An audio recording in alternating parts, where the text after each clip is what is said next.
Bureau executive Manish Kumar ने नई शिक्षा नीति को लेकर शिक्षा मंत्री कंवरपाल गुर्जर से खास बातचीत की। शिक्षा मंत्री का कहना है कि हरियाणा सरकार स्कूल कॉलेज खोलने के बारे में सोच रही है। नई शिक्षा नीति देश में बदलाव की नई नींव रखेगी। वह शिक्षा मंत्री ने विपक्ष द्वारा लगाए जा रहे घोटाले के आरोपों को लेकर भी अपनी प्रतिक्रिया दी है। नमस्कार, मैं मनीष कुमार और आप देख रहे हैं खबर फास्ट। दरअसल अनलॉक 4 की अगर बात करें तो अनलॉक 4 में सरकार जो है, केंद्र सरकार, वो अलग अलग गाइडलाइन इशू की है।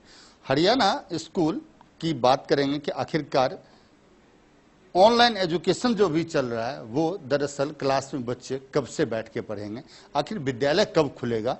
तो इसी बातचीत पर आज हमारे साथ शिक्षा मंत्री कंवरपाल गुर्जर हैं। गुर्जर साहब नमस्कार। जी नमस्ते जी।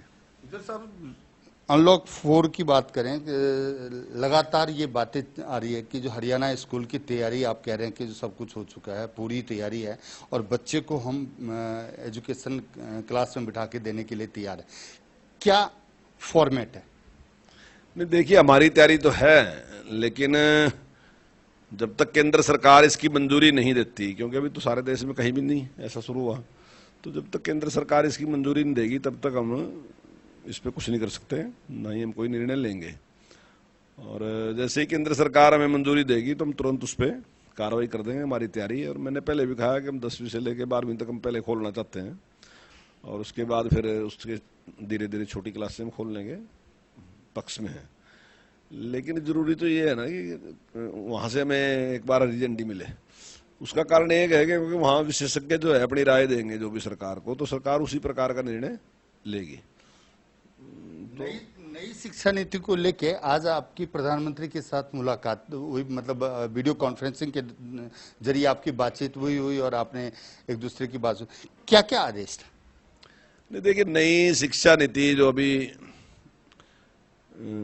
सरकार ने पास की है, तो माने प्रधानमंत्री जी की एक बात थी कि भी जो नीति है ना वो राष्ट्र की है, पार्टी की नीति नहीं है, किसी सरकार की, पार्टी की नहीं, बल्कि देश की नीति है। जैसे रक्षा नीति है वो देश की नीति है, सरकार आओ जाओ कोई भी, लेकिन नीति तो देश ने एक बना ली। तो ऐसे ही शिक्षा की जो नीति है वो भी देश की नीति है, कोई ऐसा नहीं किसी पार्टी की है, किसी की है। तो उस पर हमने काम करना, ये कोई ऐसा नहीं है कोई आज 5 साल के लिए है, 10 साल के लिए है, 20 साल के, तो लंबे टाइम के लिए शिक्षा नीति बनाई।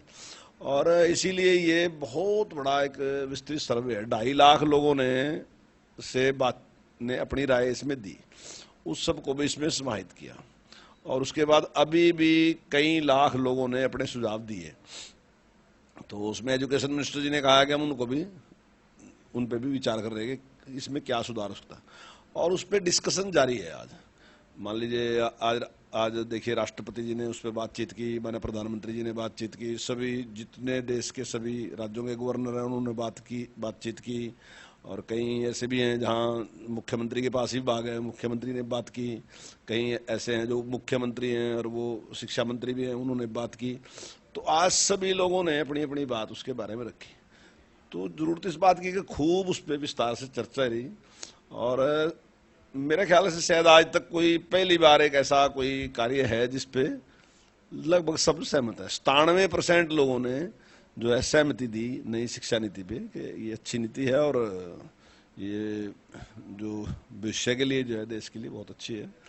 तो उसके पे स्टेप बाय स्टेप काम करने के लिए किस प्रकार से काम किया जाएगा, कौन सी कमेटियां गठित होंगी, क्योंकि इतना बड़ा अगर चेंज करना तो बहुत सी तैयारी करनी पड़ेगी। तो उसी के लिए लगातार मीटिंगें चल रही, जैसे हमारे वीसी की है, और वेबिनार हम कर रहे, जनता के साथ बातचीत कर रहे, स्टूडेंट के साथ बातचीत कर रहे, तो एक माहौल पूरे देश में बढ़े और ताकि उसको आगे बढ़े।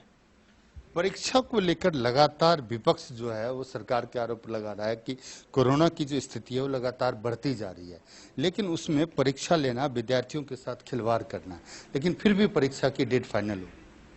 देखिए, पहले जिस प्रकार की बात हुई थी कि भाई ऐसे ही इनको पास कर दिया जाए, फाइनल क्लासों को भी, तो हम तो उस टाइम भी सहमत थे, ना माननीय मुख्यमंत्री जी सहमत थे, ना मैं सहमत था। मैं भी चाहता था कि होना चाहिए, पर ये मेरी अकेले की सहमति से कोई बढ़ने वाली बात नहीं थी कि मैं नहीं चाहता था। तो कोई जब पूरे देश के लिए कोई निर्णय दे दिया, तो फिर जब जो सबके लिए निर्णय है तो उसमें फिर मेरी चाहना और ना चाहना तो कोई इसमें अहमियत नहीं रखता था, तो हमने भी उसी को मान लिया जैसा। लेकिन उसके बाद कुछ लोग कोर्ट में गए और कोर्ट ने उसके दूसरा निर्णय दिया। कोर्ट ने कहा कि जो फाइनल क्लास है उसका पेपर होना ही चाहिए। मैं भी इसी सहमत हूँ कि होना ही चाहिए, क्योंकि पूरी जिंदगी अगर आप कहीं भी जाओगे तो जो फाइनल क्लास का आपका सर्टिफिकेट है वही आप हर जगह दिखाओगे, और उसके साथ कोई इस प्रकार का नहीं जुड़ना चाहिए कि ये तो एक अनुमानित नंबर है, एक अनुमान है, उस अनुमान के आधार पे मान के वो नंबर दे दिए। वो नंबर ये अनुमान के नंबर है, ना कि ये कोई परीक्षा के नंबर है। तो शायद उस स्टूडेंट के ही हित में नहीं था। तो अभी कोर्ट का भी जो आदेश है और जो स्टूडेंट की भी इच्छा है वो दोनों एक ही हैं। स्टूडेंट भी अभी जो सर्वे आया वो स्टूडेंट का भी यही है कि स्टूडेंट भी यही चाहता है कि पेपर होने चाहिए। मैं नहीं चाहता कि मैंने 14 साल लगाए और मुझे ऐसा सर्टिफिकेट मिलेगा, ये औसतन या अनुमान का है, तो वो नहीं, वो भी चाहता है पेपर देना चाहता है, और उसके लिए सारी व्यवस्था करेंगे। अभी कुछ पेपर हुए हैं, बहुत अच्छे से हुए हैं। आने वाले टाइम में जो स्टूडेंट के पेपर होंगे उन तो वो भी बहुत अच्छे से होंगे। यूनिवर्सिटी को ही उसकी सारी जिम्मेदारी दी गई है, तो यूनिवर्सिटी उसी प्रकार से सारी जो भी जरूरतें होंगी उनको पूरा करेंगे, उसमें पेपर लेंगे। लगातार ऑनलाइन क्लासेस आप दे रहे हैं बच्चों को, सही है कि ठीक है दे रहे हैं, लेकिन लगातार हमने एक सवाल आपसे उठाया था कि जरूरी नहीं है कि गरीबों के घर में टीवी है या मोबाइल है जिससे कि गरीब बच्चा जो है वो ऑनलाइन क्लासेस ले। आपने एक बात कही थी कि गरीब बच्चों के लिए हम एक प्लान कर रहे हैं कि उनको टैब या उनको मोबाइल जो है वो सरकार दे। क्या इसके ऊपर कितना काम आगे बढ़ा है? देखिए, वो जो टैब देने की बात थी वो हमने बहुत लंबे टाइम से हमने शुरू में इसके बारे में विचार कर लिया था, और उसका सारा कितना खर्च होगा क्या होगा सब कुछ हमने किया था। लेकिन हमारा जो था वो कोई चुनाव करना नहीं था कि इसको देंगे और इसको नहीं देंगे या क्या उसके साथ कोई शर्त नहीं थी। हमारा था कि भाई 9th क्लास से लेके और 12th क्लास तक जितने भी बच्चे सारों को देंगे। वो लगभग 4.5 लाख के आसपास थे, कुल मिला के 500 करोड़ का लगभग खर्च था। तो आजकल कोरोना काल में आपको पता है कि थोड़ा ये दोनों ही बातें हैं, जरूरत है इसलिए करना भी है और पैसे की भी थोड़ा टाइट है, तो हम उसके बारे में विचार कर रहे थे। तो अगर स्थिति में सुधार नहीं होता तो निश्चित तौर पर फिर 500 करोड़ खर्चने की भी कोई बात नहीं, खर्चेंगे, बच्चों के लिए है तो हम वो भी खर्चेंगे। लेकिन अभी एक इस प्रकार का विचार चल रहा था कि अगर अभी परमिशन मिल जाती है स्कूल खोलने की तो मेरा ख्याल है फिर वो खर्च करना ज़्यादा उपयोगी नहीं होगा, तो उसका थोड़ा सा इंतजार कर रहे हैं। अगर वो नहीं होता तो फिर जैसे ही माननीय मुख्यमंत्री जी आते हैं तो उनसे दोबारा बातचीत करेंगे और जो भी व्यवस्था होगी करेंगे। आपके पास टूरिज्म भी है और विपक्ष लगातार कह रहा है कि टूरिज्म का निजीकरण किया जा रहा है, क्या कहना है आप? नहीं, देखिए, अभी निजीकरण की तो कोई बात नहीं है, लेकिन मैं निजीकरण के खिलाफ नहीं हूँ बिल्कुल भी। मतलब मैं, अगर मेरी व्यक्तिगत राय माननी जाए, देखिए अभी तो सरकार की राय आएगी, माननीय मुख्यमंत्री जी कहेंगे, तो मैं निजीकरण के बिल्कुल भी खिलाफ नहीं हूँ उसमें। और जैसा भी सरकार निर्णय लेगी, टूरिज्म तो बिजनेस है और बिजनेस घाटे का नहीं होता।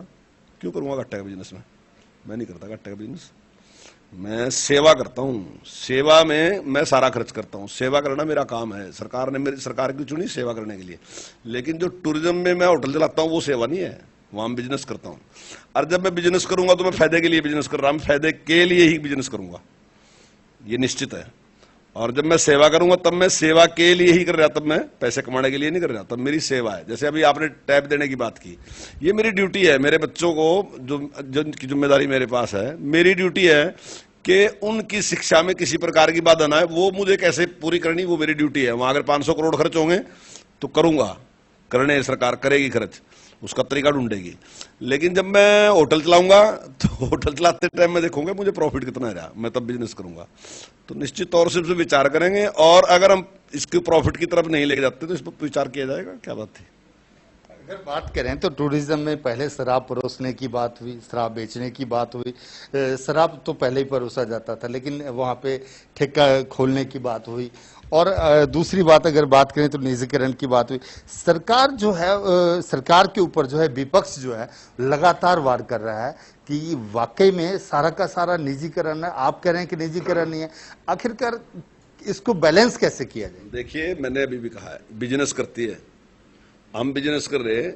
जो टूरिज्म में जो हमारे जितने होटल हैं, हम होटल चला रहे, कुछ भी चला रहे, वहाँ हम शराब भी परोसते हैं, वहाँ हमारे बार भी हैं, हमने ठेके भी वहाँ खोले, तो मैंने कहा ना बिजनेस कर रहे हैं हम, बिजनेस कर रहे हैं जैसे दूसरे होटल वाले बिजनेस कर रहे हैं, ऐसे ही हम कर रहे हैं। मेरा कहना यह है कि अगर दूसरे होटल की तरह, आज तो सब लोग घाटे में हैं, चाहे प्राइवेट वाला है वो भी घाटे में है, हम है वो भी घाटे में, आजकल बिजनेस ही नहीं है होटल का कुछ भी। लेकिन पिछला जो है टाइम, उसमें भी हमारी क्या स्थिति है। तो मैं ये बात आपके चैनल के माध्यम से कहना चाहता हूं कि अगर होटल चलाऊंगा तो मैं प्रॉफिट के लिए ही चलाऊंगा, चाहे विपक्ष कुछ भी कहे, मैं प्रॉफिट के लिए चलाऊंगा, बिजनेस करूंगा। जब मैं सेवा करूंगा तब मैं सेवा के लिए करूंगा, भले ही कुछ भी खर्च हो। जनता ने जो मेरी जिम्मेदारी दी वो सेवा करने की दी है, बिजनेस की मेरी तो जिम्मेदारी दी भी नहीं है उसने। बिजनेस तो मैंने अपने आप चुन लिया, ये पिछली सरकारें थी उन्हें अपने आप चुन लिया। तो वो बिजनेस अगर है तो बिजनेस की तरह चलना चाहिए, प्रॉफिट में चलना चाहिए, तो वही बिजनेस करना चाहिए, उसी तरीके से बिजनेस करना चाहिए, बिजनेस की तरह होना चाहिए। और जो सेवा है, जो काम है, चाहे एजुकेशन देना है, चाहे हेल्थ के लिए काम है, चाहे सड़कें बनाने का काम है, स्कूल बनाने का काम है, हॉस्पिटल बनाने का काम है, पंचायत की डेवलपमेंट का काम है, गली बनाने का, वो सेवा का काम है, वो हम उसके लिए नहीं, वो हम करेंगे। पर ऐसा नहीं है कि मैं होटल चलाऊं प्रॉफिट के लिए और उसमें मैं घाटा खाता रहूं। तो उस घाटे के लिए क्यों करूं मैं बिजनेस? मैं घाटे के लिए बिजनेस नहीं करता, ये बिजनेस प्रॉफिट के लिए करता हूं, सेवा मेरी ड्यूटी है, वही करूंगा। अगर बात करें तो विपक्ष जो है वो लगातार सरकार के ऊपर आरोप लगा रही है कि जितना महीना उतना घोटाला। अगर 10 महीने की सरकार है तो विपक्ष 9 से 10 घोटाले की बात कर रही है, चाहे वो भूपेंद्र सिंह बात करें, हुड्डा या अभय सिंह चौटाला। क्या कहना है आपका? देखिए, अभी तक पौने 6 साल हो गए सरकार को, आज तक एक घोटाला भी कोई सिद्ध नहीं कर सका। और हरियाणा की जनता में से एक आदमी भी ऐसा नहीं है जो कि ये मानता हो कि घोटाला सरकार ने किया। सबको पता है कि ईमानदार सरकार है, सबको पता है कि निष्पक्ष सरकार है, इसमें कोई जातिवाद नहीं है, कोई क्षेत्रवाद नहीं है, किसी का कुछ नहीं है। ये सरकार 2.5 करोड़ लोगों की सरकार है, 2.5 करोड़ लोगों के लिए काम कर रही है। अब आरोप तो कुछ भी लगाते रहो, आरोप से कुछ नहीं बनता, लेकिन सिद्ध करो। अब जिस बात को कह रहे रजिस्ट्री को उठा के रही है, किसने उठाया था ये मामला? कोई जिक्र नहीं था, किसी को भी नहीं पता था। एक दिन अचानक मुख्यमंत्री लगे कहने कि भाई ये रजिस्ट्री हम बंद करते हैं, अभी कुछ टाइम के लिए बंद करेंगे क्योंकि अब कुछ सुधार करना चाहते हैं ताकि और पारदर्शिता आए, कहीं भी कोई गड़बड़ के चांस नहीं। जब हमने बंद कर दिया तो उसमें कुछ लोगों ने अगर कहीं गलती की थी तो सरकार उनके खिलाफ एक्शन लग रही लेना। कोई घोटाले की बात नहीं है, ठीक है, जब विभाग काम करता है छोटी मोटी गलतियां होती हैं, बड़ी भी होती हैं, गलतियां होती हैं, लेकिन सरकार निष्पक्ष है, सरकार उस पर ही कार्रवाई करने के लिए तैयार है।